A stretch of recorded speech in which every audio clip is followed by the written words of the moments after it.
Vieš, ak sme 12, rozbiehame veci, rozbiehame krajiny, rozbiehame produkty, že je to strašne veľa, čo sa deje, ale nech mi nikto nepovie, že ja nemôžem byť zdravý.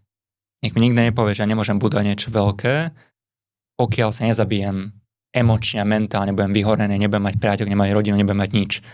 Že ja radšej stratím biznis, ako stratím moju snúbenicu. Chod cvičiť. Chod si vydýchať. Chod si zacvičiť calisthenics. Choď napíši denník. Proste vyspí sa. Raz konečne sa vyspí. Zaslúžiš si to. Hej, že aj ty si to dovolíš. Ja hovorím, že nie. Že môžeš mať všetko, podľa mňa. Vieš. A samozrejme je to nejaký balans. Aj všetci si tým prechádzame a tiež si aj ja v tom, a ja sa učím tej rovnováhy v týchto témach, ale je to niečo, na čo stále rozmýšľam a uvažujem, lebo ja nechcem raz zomrieť s tým, že som zanedbal svoju rodinu, alebo zanedbal to, čo naozaj najdôležitejšie. Nevedomal som svojej rodine, stratil som manželstvo, lebo som bol prepracovaný.